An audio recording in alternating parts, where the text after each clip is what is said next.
Hello and welcome to another scrapbooking process video. Today I'm going to be scrapbooking from my stash. I've pulled out all of my Christmas supplies. I keep my Christmas odds and ends in this drawer. It's like a half cube from the Jetmax cubes that you can get, or I guess they're recollections nowadays at Michael's.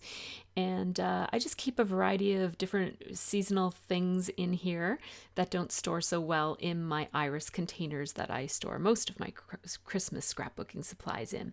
So I'm just going through these supplies and having a look. As you can see, there are some punches, some ribbon, just little knickknacks that I want to hang on to, some stamp sets here, and the stencil that I think is from the Scraptastic Kit Club. And there were little baby wipe remnants on it, so I just took a minute to clean that off in case I want to use it. And oops, I kept out that ornament punch and stamp set. I don't plan to use that. Now this is where I keep the majority of my Christmas supplies. They're just in these 3 iris containers that are 12. They're a little bit bigger than 12 by 12. They fit these 12 by 12 collections. So I have all of these different kind of mishmash of Christmas supplies from over the years, and most of them are from kits, but I do have a actual Christmas collection that my sister actually got me for Christmas one year, and so I am pulling that out. It is the Crate Paper Peppermint collection, and it's quite an older collection, and I know that it was available here in Canada as a at a pretty steep discount. I think I've seen it at Winners a couple of years in a row. So it seems like one of those collections that maybe didn't sell all that well. But my sister knew me to a T and knew that I love those kinds of colors, that color scheme of the like lime green, classic red, and then pink. And so she bought it for me for my birthday one year, and I haven't used the collection yet. So I have it right here. Now this piece of paper with the pink, one of those is not from that collection. I have a few items from the Sleigh Ride collection. This is the peppermint collection right here. And so most of today's layout is going to come from this collection. And it's an older one, but it's a good one.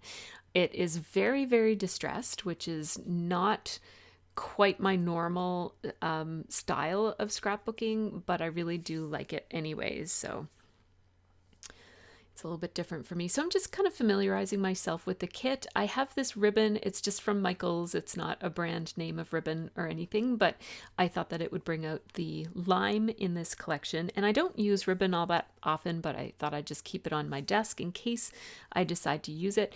These are some other little items that I came across. This is something that somebody made for me and sent to me. All these really pretty handmade tags that I think I only used 1 or 2 of them, so I still have a lot of them. I like that this American Crafts Christmas themed roller date stamp goes all the way up to 2023, I think. So I'm going to keep that out on my desk even after Christmas, but the sentiments, actually, I can't get them to roll. The roller date stamp is actually broken. So it's on Merry and Bright, and so I'll either stamp Merry and Bright or I'll mask it off and just use it for a regular roller date stamp. So I have this photo of my daughter and her boyfriend at the Parade of Lights, which is the annual outdoor Christmas parade, nighttime parade thing that we have in our city. And I'm picking out basically all of my favorite papers because this photo, I mean, it has some green in it because it was taken in November and the grass is still green behind them, but it doesn't really have a lot of colors. It does have some colors in that Winnie the Pooh blanket that they're covered in. There's like lime green and red shows up in that. So I'm kind of free to use whatever colors I want. And I do really like that kind of classic red and green with the lime green and pink thrown in with it. And so I'm going to go with this. I thought about using that scallopy, bubbly background paper that's over to my left right now, but I've decided to use this one instead, the one that the photo is actually on right now. It has a bit of an argyle, a very subtle argyle print on the back of it, and I thought that that was appropriate where I'm scrapbooking a boy. Of course, there's not, gender roles don't really matter, and you don't have to do that. But I don't scrap many guy photos, and so I like to kind of take any advantage of using like checkers and argyles and those sorts of things when I do include a page with a guy in it. And sometimes I use flowers and butterflies when I scrapbook a page with a guy in it. So it doesn't really matter, but that was what my thought process was. I do really like that paper quite a lot. So I'm going a little bit back and forth, but I'm thinking, yes, I'm going to use the argyle paper because I think that the structure that other one has with the border, with the bubbly scallopy edges around the border is like a little bit too much. Then I realized, ooh, I really want to use this pattern paper, this kind of red and green one, as a kind of like a thin border around the outside edge of my page. That gives your page a little bit more structure. And I know I said I didn't want that bubbly one because it gave too much structure, but I like this. It's a good balance. It doesn't take up quite as much space as that bubbly border does, so I'll have more room in the middle to work on. Now, I definitely want to use this pattern as one of my layers as well, so I'm just going to gut the inside of it and take out, because that's just going to be covered up with the main background paper anyways, so there's no point in wasting all that paper. I do have 2 sheets of each of these because that's what this collection comes with, so I didn't really have to do this, but it felt wasteful to cut into another piece of paper. So this is what I did. I'm thinking about using that red and dark grayish gray stripe paper as my mat, but at the last minute I decided to use this green. It's like a green chevron pattern that reads as a solid because it's a very, very subtle pattern. And I quite like that. And I used just a sliver of it as my mat on my photo. I'm going to mat this photo quite a bit, quite a lot of times. Now this pattern really, really appeals to me. It's a little loose, like it's a little large scale and with a lot of space in between each design. So that makes it a little tricky to work with, but I wanted a big chunk of it on the back, and I kind of waffle a lot before I decide on whether I'm going to use that there or not, but I'm just leaving it there as I design the page. This was the designer strip from one of the pieces of paper that I'm using, and I thought I might use that. And then I thought I might use a little bit of this paper that I was thinking about matting the photo in, just putting a little bit on the top and a little bit on the bottom. So I tore off a fairly thin strip there, and I felt like that green scalloped edge is just too much, so I'm going to not use that. And these are acetate pieces. This would have been a digital file that came with an old Scraptastic Christmas kit, and you could print it up on anything, and I printed it up on a piece of overhead transparency paper so that I could have these designs as acetate embellishments. And so I'm just figuring out which of my punches fits this circle the best, and I went with that Stampin' Up punch that is 1 inch and 7/16, I believe. And then I'm just going to hand cut a few other pieces. None of these are going to end up making it onto the layout, but I cut them out as potentials.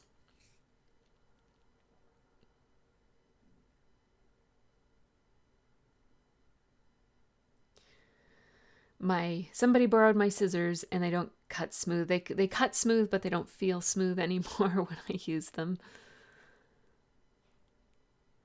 So, and I'm also going to cut out this little label as well. So just an assortment.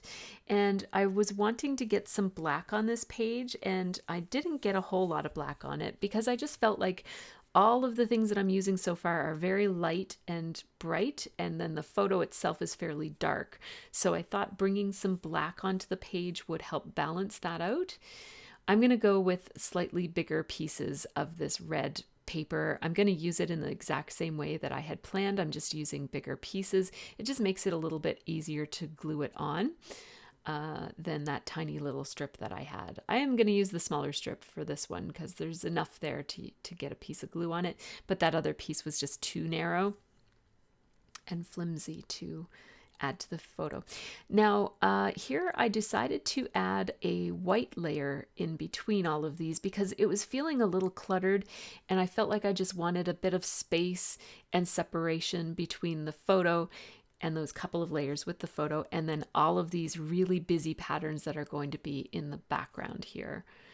So that white piece of paper just gives me that definition. And then I was feeling like perhaps these papers were, even though they all come from the same collection, so they all coordinate quite nicely, it just felt like it was a little bit much. One way to really pull a page together and make it feel like everything belongs together is to add some outlining or stitching or anything consistent along the outside edges of the photo. You could ink the edges, you could outline, or you could add some stitching. And I decided to outline because that's my thing. I do a lot of it, done it for years. And because I was starting to feel like maybe that ornament paper that would be in the very back layer, the colorful one, was feeling like a bit much, but I really wanted to use it because I like it. So this just kind of helps to pull everything together and feel like it all belongs. It is quite a busy layout, but I feel like a Christmas layout is a good place to pull together a whole bunch of patterns, because Christmas is kind of like that, right? Like you've got a lot of busyness going on in Christmas decorations in general. And so I'm going with it. I used to use a whole lot of pattern paper in my pages, even my non-Christmas pages, but lately I've been using less mix and match of patterns. I do really like this look. I feel like maybe I should use it more often. Go back to my older style of really mixing up lots of patterns. It's a fun way to scrapbook. Now, I didn't realize that that little asterisk piece was part of this number line, but I really like it. And I decided that I'd like to have that asterisk, like use it as a way to cover up that joint between where those papers all kind of connect with one another. And so I'm going to layer these papers with one another in such a way that that little tab that goes on the number line is going to go right in the elbow of those papers.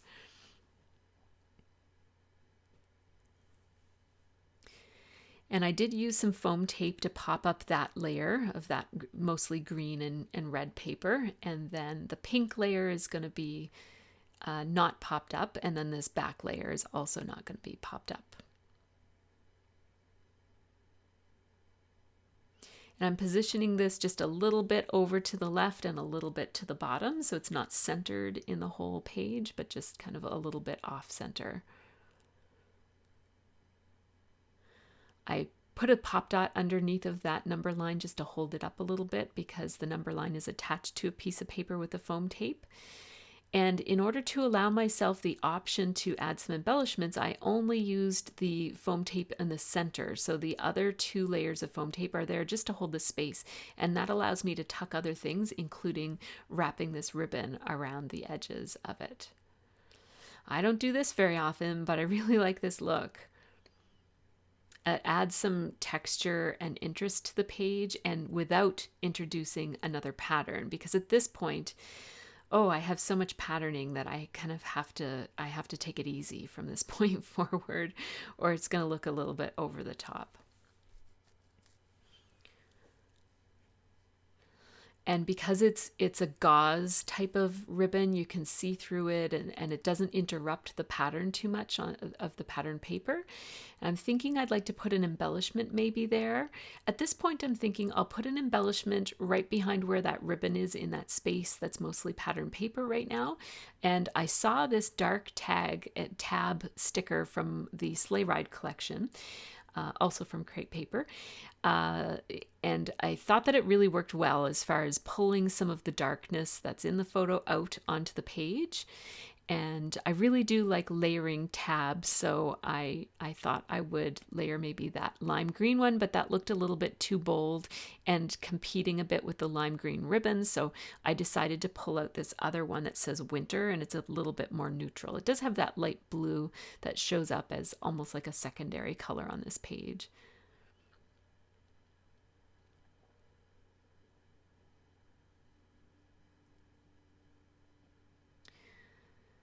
So I just made sure that the pop dots, like those Stampin' Up! Dimensional adhesives, were placed in such a way that gave me a little bit of lift and definition between those two tabs. One of them is on a pop dotted layer and the other is on a layer behind that.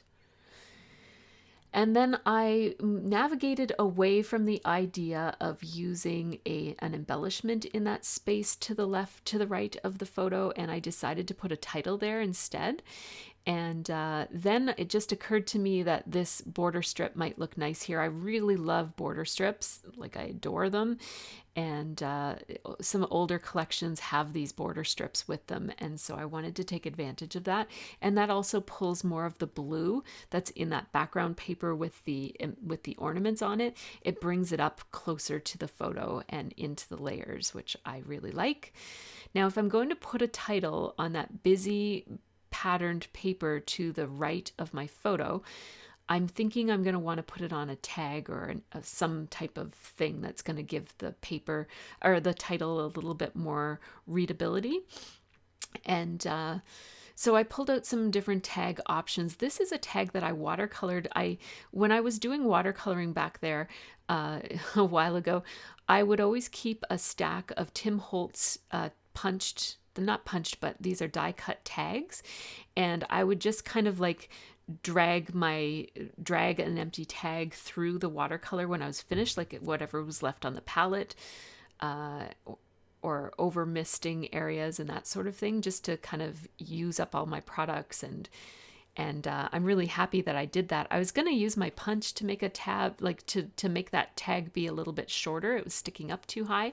And I didn't want to cut off the bottom of it because that's where the interesting part was, where it went from that green that's in the pattern paper to that kind of corally peachy pink color that's also in the paper. So I also took a piece of craft paper tag just to cut it's a 1/2 inch circle out of craft paper, just to make a reinforcer for this tag. And I just used another tag as a template to cut those edges and get them at the right angle. So I just used some Tombow Mono Multi adhesive to glue that tag to that reinforcer to the tag. And then I'm just going to use my Crop-A-Dial.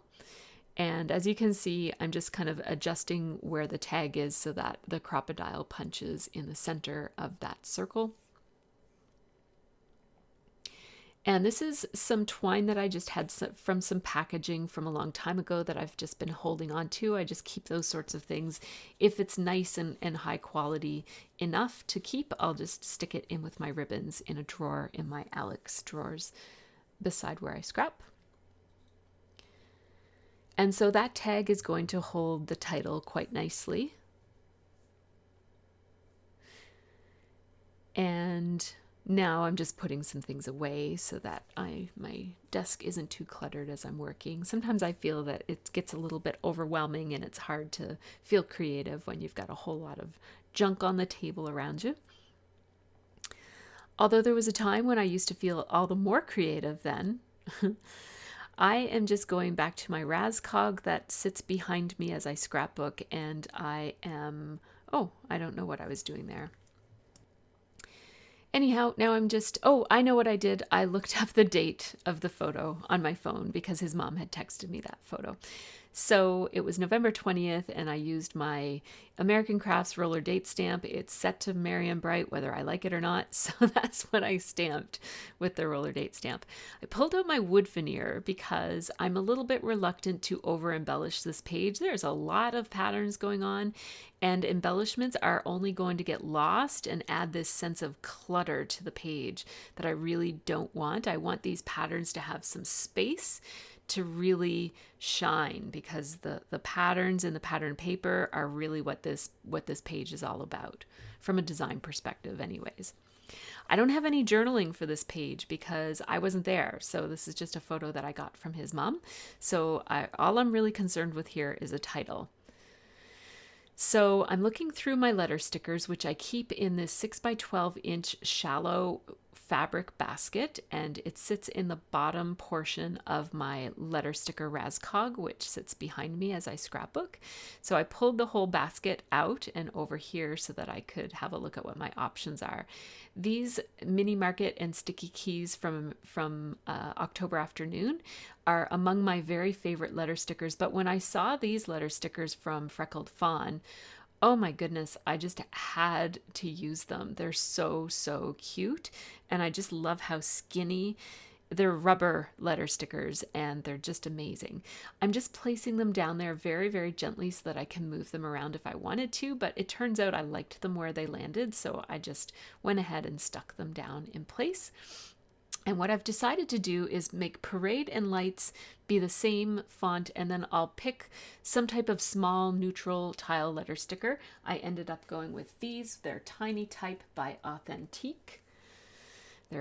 All of these supplies are fairly old and you're not very likely to be able to find any of these things anymore, but I would encourage you to just go into your stash and use what you've got. So I wrote out the word lights so that I could find the center two letters, which are G and H. And even though the littler letters are in the front, I think that looks fine. These things don't have to be exactly perfectly centered on your page, especially on a page that it has so much going on, like the one that I'm doing right now. But I really like how this title has lots of space. That watercolored tag really gives the title some space to breathe, which is what I wanted. I'm going to take the backing off of all of these because if I only use the center one, it was going to mostly land on the ribbon and I didn't want it to flop around on the page. So I just used my ATG to stick that tag in place, and I'm really, really liking how this turned out.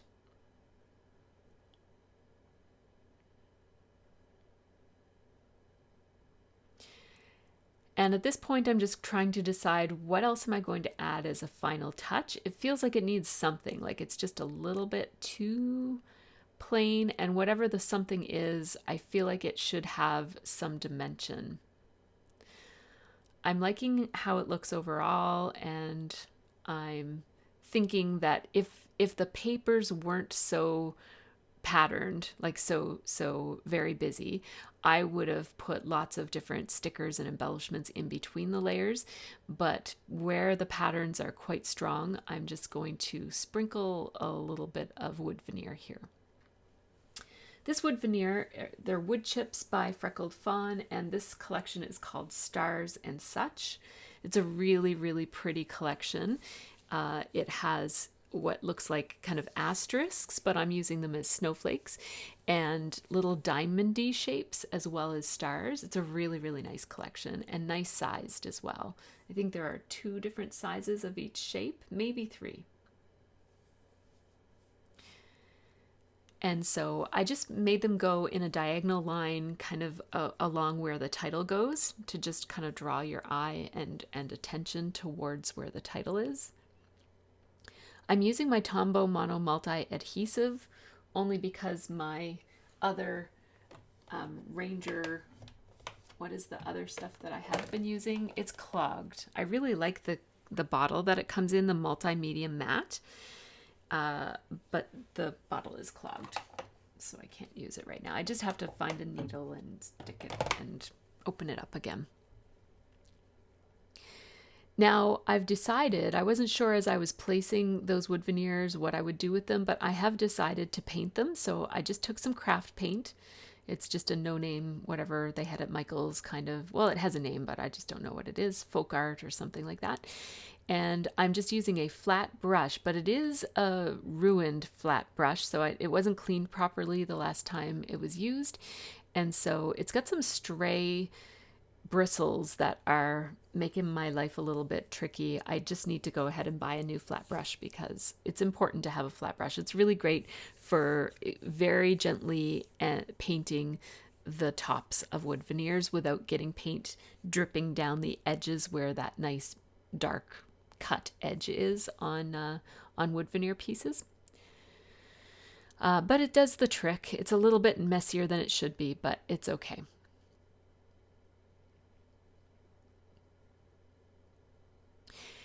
And I don't know if you can see it there, but there is a stray star on the page. I specifically chose only the snowflakes and the diamonds for this, and as the paint soaked into the wood veneer, I decided to go with a second coat. There's a stray non-painted star that's actually not glued down. It's I don't know if you can see it, but it's on that background paper with the ornaments on it. And I took that off. It's in the photos and it's right now, but it's not part of the page. So at the last minute, although I had originally thought I wouldn't do any journaling, I just wrote, Noah's family brought Liv to the Parade of Lights this year. And I underlined it. There was that little gap in the pink paper there, and there was room for it, so I thought I would just add that little caption. And now I'm just going to clean up my mess. I am going to hold on to the packaging for those wood chips because most of my wood veneer are Studio Calico brand wood veneer, and this is a different set, and I just want to kind of remember that, so I'll keep it separate for now. I might at some point dump it into my star container of wood veneer, but for now I'll keep it separate. Now I did come across this little Christmas tree clip that's really cute. I suspect it came in a Scraptastic kit club, maybe their stocking stuffer kit or something like that, but it's really cute. It's like a gold colored metal clip, and I wanted to use it someplace, and really the best place to put it was on the photo because all the other places would kind of draw your attention to the wrong place on the page. So here is the close-up video footage of how this one turned out. I've been forgetting to include this video footage of the close-ups, and I think that it comes out a little bit better than the photos do, especially these days when I'm not using my DSLR for photos. So I hope that you guys enjoyed this process. Here are the still photos of this one with some close-ups. I will encourage you guys to dig into your stash and use an older collection for at least one layout this holiday season if you scrapbook the holidays, because it's nice to, you know, get some of your older products into your album. I hope that you enjoyed this process. If you did, please subscribe to my channel if you haven't. I know some people got unsubscribed during my little hiatus, so feel free to subscribe if you'd like to see more from me, and have a really great scrappy week.